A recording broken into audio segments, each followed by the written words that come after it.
And so the courier who had cheated death in the cemetery outside Good Springs cheated death once again, and the Mojave Wasteland was forever changed.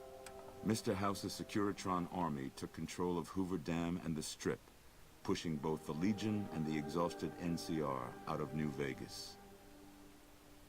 Mr. House continued to run New Vegas his way, a despotic vision of pre-war glory. The streets were orderly, efficient, cold. New Vegas continued to be the sole place in the wasteland where fortunes were won and lost in the blink of an eye. The courier, fair and kind-hearted to those in the wasteland, ensured that Mr. House would keep New Vegas stable and secure for future generations. Mr. House afforded him every luxury at his disposal in the Lucky 38, out of gratitude and a quiet sense of pride for his choice in lieutenants. Tabitha and Rhonda went east, through Caesar's land. Occasionally, tales of their exploits found their way back west, though few believed them.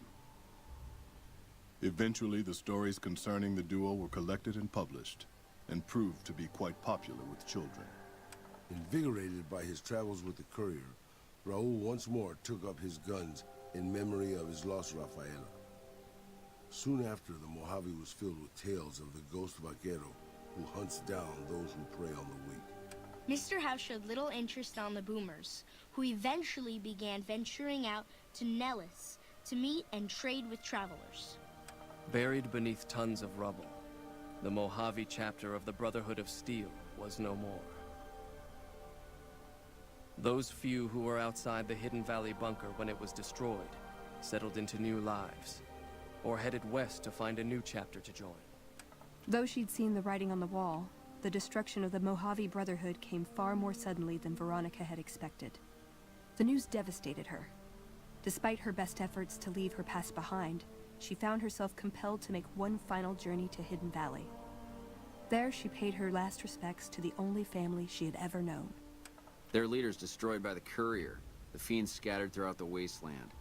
Without the organization of Motor Runner, Cook, Violet, and Driver Nephi, they were easy prey. Arcade was outraged by Mr. House's power play following the defeat of Caesar's Legion at Hoover Dam. Though he remained in Freeside for a short time after the Securitrons established widespread control, he eventually traveled back into NCR territory. Disillusioned with the followers of the apocalypse, he settled down in the outskirts of the Boneyard, where he worked happily as a family doctor. After Mr. House gained control of New Vegas, he sent a Securitron to Good Springs as a token of appreciation for helping the courier. Victor was a mixed blessing, however, as he continually monitored the town for Mr. House. The slaughter of the Van Graffs in the Crimson Caravan caused no end of trouble for NCR back west. Already struggling, NCR's supply line suffered further as the two caravans withdrew support, until the massacre in the east was resolved. Cass lived to see Hoover Dam in its old world glory, humming with power the likes of which the Mojave had never seen. Vegas burned brighter than ever. Securitrons filled the streets, and Cass's heart skipped, just a little. Her last words were to the dam, and to herself. We were going full speed ahead, but facing backwards the whole time. Thanks to the courier and Lily, a cure for the Nightkin's schizophrenia was found shortly after Dr. Henry's experiment concluded.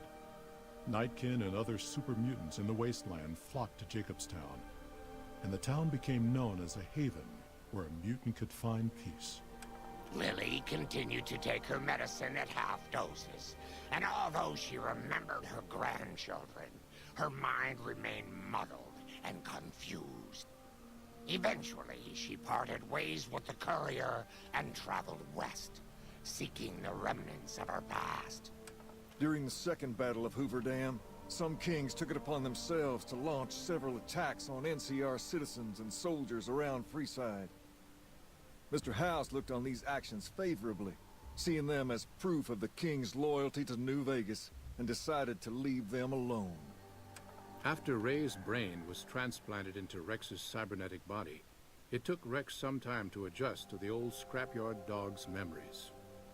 Eventually, Rex's mind settled peacefully, melding his own memories with that of long travels with Old Lady Gibson. Though Novak was a low-priority target for the Legion, many of Novak's citizens died in its defense. In the weeks that followed, several bright followers returned to Novak to help restore its defenses, allowing it to remain independent of NCR. Though NCR was withdrawing from the region, Boone remained in New Vegas, finding work as a security guard and caravan scout along the highways. While he might have preferred rejoining his old unit, Boone couldn't bring himself to abandon the city where he'd met his wife. The NCR, battered by the loss of the dam, were unable to devote any troops to retaking the correctional facility from the Powder Gangers. As a result, Powder Ganger raids on caravans became an unfortunate fact of life in the Mojave for years to come. Armed with a wide array of improvised explosives and stolen weapons, the Vault 19 Powder Gang tormented the Mojave wasteland for years. Citizens of the NCR were favorite targets, and they always suffered the worst fates. After Hoover Dam, Sheriff Myers runs Prim with his own style of frontier justice. He deals with most folks fairly, but now and then someone winds up dead with little to no evidence against them.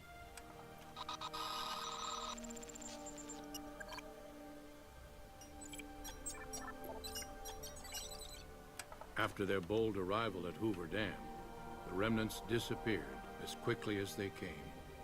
Legends of their power spread throughout the Southwest, a reminder of why people once feared the sight of vertibirds in the sky. And so the Courier's Road came to an end, for now. In the new world of the Mojave Wasteland, fighting continued, blood was spilled, and many lived and died just as they had in the old world.